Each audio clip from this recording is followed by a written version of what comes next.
서울 이코노미 시간입니다. 매주 월요일은 한 주간의 서울시 부동산 정책과 부동산 시장의 주요 이슈를 알아봅니다. 함영진 부동산 114 리서치 센터장 함께하겠습니다. 어서 오십시오. 안녕하세요. 지난 15일 서울시 제10차 도시계획위원회가 개최됐는데요. 주요 내용부터 보겠습니다. 이번에 상정된 안건이 총 몇 건이었습니까? 예, 총 10건이었습니다. 이 중에 수정이나 원안 가결된 것이 8건이었고요. 네. 자문도 2건 있었습니다. 네, 주요 내용을 살펴보겠습니다.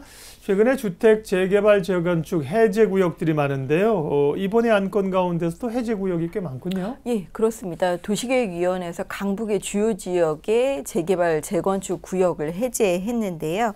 특히 영등포, 기름, 도봉동 일대의 도시환경 정비 사업 및 재개발 구역 그리고 재건축 구역의 해제 안건을 대부분 원안 가결했습니다. 우선 영등포 재정비 촉진 지역 내에 26개의 지역이 있는데요. 이 중에 지하철 5호선 영등포 시장역 주변의 영등포동 7가 일대에 16개 촉진구역이 이번에 해제됐습니다. 토지 등 소유자들의 동의에 따라서 추진위원회가 승인 취소되거나 촉진구역 해제가 본격 결정됐습니다. 네, 영등포 지역도 꽤 많고요. 성북구 정릉동하고요. 또 상도동 일대 정비구역 해제되는 것도 있네요. 그렇습니다. 바로 그 지역이 이제 주택 재개발 지역인데요. 성북구 기름 4 재개발 촉진 지역입니다. 정릉동 170-1번지 일대인데요. 조합원의 과반수의 동의에 따라서 조합 설립 인가가 취소됐어요. 그래서 성북구청장이 재정비 촉진구역 해제 요구안을 제출한 지역이었습니다. 이 밖에 주택 재건축 해제 지역들도 있는데요. 강남 지역의 인근에 있는 동작구 상도동 244번지 일대입니다. 동작구 소재 4개소와 도봉구 방학동 386-42번지 일대, 예를 들어 뭐 쌍문동이라든지 창동 이런 지역의 도봉구 소재 9개소도 정비예정 구역에서 본격 해제되기도 했는데요. 정비예정 구역이나 정비 지역에서 해제되게 되면은 향후의 건축물의 개량이라든지 신축이 가능해지기 때문에 개인의 재산권을 자유롭게 행사할 수 있다는 장점들도 있겠고요. 그리고 주민들이 동의할 경우에는 정비 사업의 대안 사업이라고도 할 수 있죠. 가로주택 정비 사업도 대안 사업을 추진할 수 있도록 할 예정에 있습니다. 네. 학교 시설물 증축, 개축 이런 것도 도시계획위원회 승인 내용인데 고려대와 서강대 캠퍼스의 학교 내 시설 확충 계획도 가결이 됐네요. 그렇습니다. 대부분 이제 연구나 교육 시설이 확충되는 셈인데요. 일단 고려대학교가 오는 2020년까지 교육연구시설 2곳 그리고 의료시설을 포함해서 총 6곳의 건축물을 신규로 건립할 수 있게 됐고요. 서강대 같은 경우도 교육연구시설이 확충됩니다. 바로 대학 세부시설 조성계획 수립 기준에 따른 조치라고 볼 수 있는데요. 성북구 안암동 고려대학교 의료시설 건축계획을 포함해서 신증축 계획이 있고요. 그리고 캠퍼스 내 근대 건축물 같은 중앙광장을 보존하는 계획도 이번에 보완이 됐습니다. 그리고 캠퍼스 내 산림이 양호한 지역을 이제 녹지 보존구역으로 지정하는 방안도 세부시설 조성 계획이 이번에 전격 통과되기도 했고요. 이제 서강대 같은 경우는 마포구 신수동 1-1번지에 위치해 있죠. 이 지역 같은 경우는 대학 캠퍼스 내 건축이 가능한 3개의 일반 관리 구역과 함께 교내 운동장 1개를 외부활동 구역으로 설정을 할 수 있도록 했고요. 그리고 노고산 근린공원 연접부의 녹지를 보존하기 위해서 녹지 보존구역을 이번에 지정하기도 했습니다. 아무래도 교육연구시설, 의료시설 부족으로 이제 고민이 많았던 대학 측의 입장에서는 훨씬 교육환경 개선에 많은 도움이 될 것으로 보여집니다. 네, 대학들도 이렇게 학생 수가 많아지는지 공간이 필요한지 보면 학교마다 건물들을 새로 짓는 경우가 꽤 많습니다. 그렇습니다. 서울시 제10차 도시계획위원회 개최 결과부터 봤고요. 앞서 일부에서 말씀드린 것처럼 또 신혼부부나 1인 가구를 위한 임대주택 공급 관련된 정보를 오늘 주실 겁니다. 서울시 SH공사가 오는 22일이죠. 임대주택 공급하는데 내용부터 알려주십시오. 그렇습니다. 대부분 이제 임대주택이라고 생각하면 아파트 형태의 공동주택으로 공급한다고 생각을 하시는데 이번에 공급하는 것은 같은 공동주택이긴 하지만 다세대 주택으로 공급이 되는 것입니다. 우선 이제 우면 이지구의 다세대 임대주택 같은 경우 경우는 주변 시세의 30%에서 50%의 저렴한 임대료, 아무래도 이제 목돈 마련이 힘든 이제 신혼부부를 대상으로 공급이 되는데요. 규모가 우면 이지구 서초 네이처힐 가든 같은 경우는 전용 면적 45제곱미터에서 79제곱미터, 79제곱미터 29세대 정도를 공급하고요. 양천구의 신정 도시마을 같은 경우는 39제곱미터 7세대를 공급합니다. 이제 청약 자격 같은 경우는 만 19세에서 40세 미만의 근로 중인 혼인기간 5년 이내의 무주택 세대주, 무주택 신혼부부로서 대상 주택에 소재하는 지역에 거주하는 이제 도시근로자가 해당이 되는데요. 월평균 소득 제한이 좀 까다롭습니다. 네. 전년도 도시근로자 월평균 소득의 이제 50% 이하이신 분들이 우선 공급 자격이 되고요. 이제 미달되게 되면 이제 그 비율이 70%까지 네. 높아지는 구조고요. 임대보증금이 굉장히 저렴합니다. 면적에 따라서 보증금이 1,900만 원에서 4,034만 원 정도고요. 월임대료가 24만 9천 원에서 36만 7천 원 정도로 책정돼 있습니다. 네, 지역도 우면 이지구 또 신정동 좋은 지역들입니다. 네, 그렇습니다. 관심 있는 분들, 해당이 되시는 분들은 청약을 좀 해보시면 좋겠고요. 1인 가구도 있었습니다. 1인 가구는 어떤 분들이 해당되는지 청약하는 방법은요? 네. 뭐 강서구 방화동 일대의 원룸이 공급이 되는데요. 네. 10세대 정도 공급이 되고요. 그리고 송파구 문정동의 원룸도 이제 6세대 정도 공급이 됩니다. 신청 자격은 대상 주택 소재의 이제 무주택 소재 1인 가구라고, 무주택 세대주 1인 가구라고 할 수 있겠고요. 마찬가지로 도시근로자 연평균 소득의 50% 이하이신 분들, 그리고 우선적으로 이제 그런 분들한테 공급해도 미달되게 되면 70% 이하이신 분들에게 공급이 될 예정에 있고요. 이제 먼저 말씀드린 신혼부부 임대와 마찬가지로 이번에 1인 가구 임대 같은 경우도 22일에서 23일에 소득 50% 이하이신 분들에게 인터넷 청약으로 신청을 받고 있고요. 선순위 신청 세대가 공급 세대 수의 300%를 미달할 경우에는 24일 소득 70% 이하이신 분들에게 인터넷으로 공급하기 때문에 SH 홈페이지 반드시 잘 살펴보셔야 될 것으로 보여지는데요. 공급 면적이 좀 작습니다. 신혼부부와 달리 13에서 23제곱미터로 네. 보증금은 1,513만 원. 그리고 임대료도 싸군요. 예, 2,573만 원이니까 신혼부부보다 네. 좀 저렴하죠. 그리고 월임대료가 14만 5,500원에서 24만 7천 원 정도니까 사실 최근에 도시형생활주택이나 오피스텔보다는 굉장히 저렴하다고 할 수 있겠습니다. 네. 신혼부부와 1인 가구를 위한 임대주택 공급 내용이었고요. 얼마 전에 신혼부부 또 사회초년생 대상으로 행복주택 첫 입주자 모집도 있었다는데요. 여기는 어땠습니까? 경쟁이 치열했나요?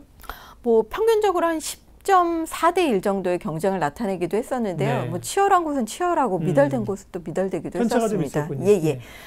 우선 이제 9일에 청약 접수를 마감을 했죠. 이제 위치는 좋은 위치입니다. 뭐 송파구 삼전동, 그리고 서초구 내곡동, 강동구 강일동, 그리고 구로구 천왕지구 같은 이제 4개 지구 847가구 정도가 공급이 됐는데요.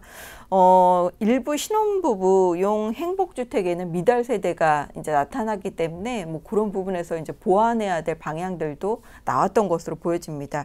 우선 신청이 가장 많이 몰려 있던 것은 역시 이제 강남권에 위치해 있는 행복주택이었고요. 이제 4개 지구 모두 사회 초년생을 위한 행복주택 같은 경우 인기가 아주 높았습니다. 특히 이제 송파구 삼전동의 전용 면적 20제곱미터에 11가구 공급한 것에는 2,294명 정도가 한꺼번에 몰리면서 뭐 208.5대 1의 청약 경쟁을 나타냈기 때문에 치열한 것은 굉장히 치열했습니다. 평균 10대 1이라 그러실 때도 10대 1도 높은 건데 그랬는데 여기 높은 것은 208대 1이니까 얼마나 경쟁이 치열해요? 그런가 보면 강동, 강일, 구로, 천왕지구는 신혼부부 대상 행복주택이 미달 현상이 나타났는데 이건 뭐 지역이 입지가 가장 큰 영향을 미친 건가요? 우선은 이제 신혼부부의 라이프 사이클을 고려했을 때 면적이 좀 너무 작았던 것으로 보여지긴 합니다. 그리고 이제 아무래도 강남과 강북의 편차들도 좀 있었죠. 특히 강동구 강일 신혼부부 주택 물량 같은 경우는 208세대 공급을 했었는데요. 130명만 청약을 하셨고요. 그리고 구로구 천왕지구 같은 경우는 187가구 모집에 143명만 청약을 하셨기 있었기 때문에 일부 미달 세대가 나타났는데요. 우선 이제 신혼부부 같은 경우는 가장 중요한 게 이제 출산을 생각하게 되면 이제 원룸형 주택 같은 경우는 이제 공간이 좀 비좁다고 느끼실 네. 경우가 있겠고요. 또 청약 자격이 인근에 재직할 수 있는 해당 지역의 입주자 자격으로 깐깐하게 받기 때문에 이제 그런 부분들에서 일부 신혼부부들이 외면을 한 것으로 보여지긴 하는데요. 이제 아무래도 결혼과 함께 늘어난 세간사를 보관을 하셔야 되고 또 이제 6년 동안 거주가 가능하기 때문에 네. 그 기간 안에 출산을 하게 되면 그 집에 계속 거주할 수 없다는 생각들 때문에 일부 세대는 미달 세대가 나왔던 것으로 보여집니다. 네. 자, 신혼부부들은 이게 잘 찾아보시면 기회들이 뭐 임대주택이나 행복주택이나 많습니다. 그리고요, 오늘 또 이제 3분기에 수도권에서 공급되는 공공택지 또 분양 물량 소개해 주신다고 하는데 분양 시장이 뜨겁잖아요. 그렇습니다. 예, 근데 특별히 관심 가져볼 만한 것은 이제 마곡지구인데 마곡지구가 올해도 물량이 하반기에 많이 나옵니까? 예, 특히 이제 마곡지구 같은 경우는 이미 분양권의 프리미엄이 형성돼 있고 네. 또 최근에 소유자들이 관심이 많아서 대기 수요가 좀 있는 지역이죠. 서울에서는 강서구 마곡지구가 공공택지 중에서는 뭐 단연 돋보이는 지역이라고 할 수 있겠습니다. 3분기 SH공사가 이제 4곳의 택지를 공급할 예정인데요.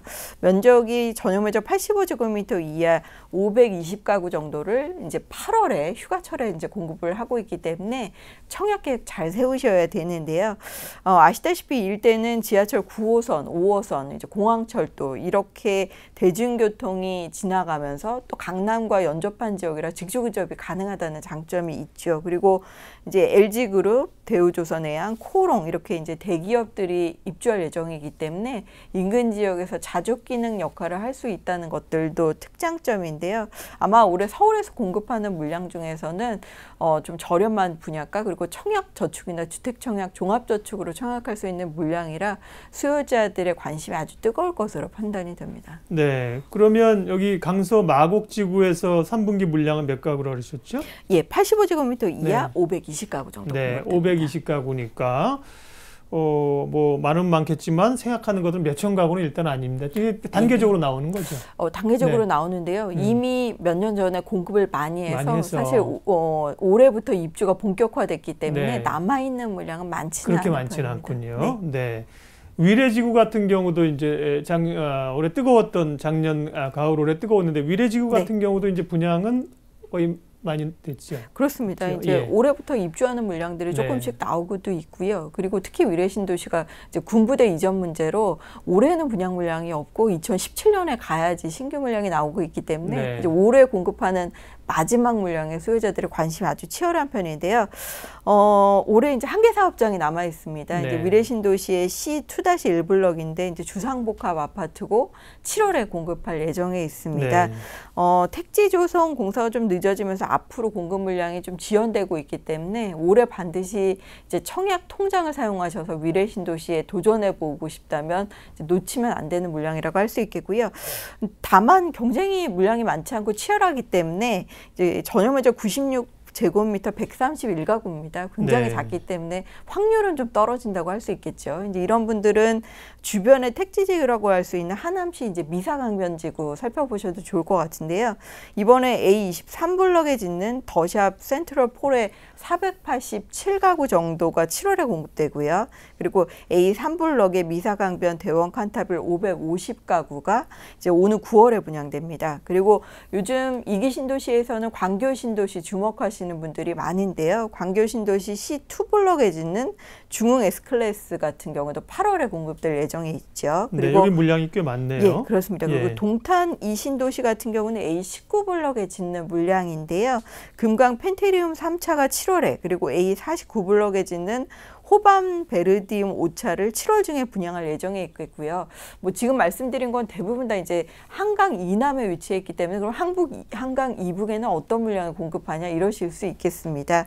한강 이북에서는 구리 갈매지구 그리고 남양주 진건지구가 공급되는데 대부분 3.3제곱미터당 1,000만 원대 수준에 공급되기 때문에 최근에 이제 서울의 전세 서울의 전세금이 부담스러운 분들은 한번 주목해 보셔도 좋을 것 같습니다. 네, 교통 인프라들도 많이 이제 구축이 되고 있잖아요. 그렇습니다. 예. 앞서 그 강서 마곡지구뿐만 아니라 수도권의 공공물량 택지지구들을 잘 말씀해 주셨습니다. 워낙 이제 분양시장이 관심이 많기 때문에요. 하반기에도 네. 분양시장이 뜨거울지 분양 전략 한 번만 다시 한번 얘기해 주세요. 어떻게 잘 사용하는 게 좋을까요? 네, 사실 이제 올해 그 수도권 가입자 10명 중에 7명은 청약통장 1순위입니다. 거기에 예. 이제 분양가 상한제 폐지되면서 분양가가 다소 올라갈 소지가 있는데요. 대신 이제 분양시장에 강남에 입성하실 분들이라면 올 3분기부터 4분기 특히 연말에 서초라든지 가락시형을 포함한 강동구 일대 재건축 재개발 단지들 좀 고가이지만 그런 지역을 눈여겨보셔도 좋을 것 같고요. 예. 좀 중저가의 합리적인 분양가를 원하시는 분들은 아까 말씀드린 장기 통장 가입자를 갖고 수도권 지역이나 마곡지구에 청약해 보시면 좋을 것 같습니다. 네, 서울 이코노미 함영진 부동산 114 리서치 센터장님 함께했습니다. 고맙습니다. 고맙습니다.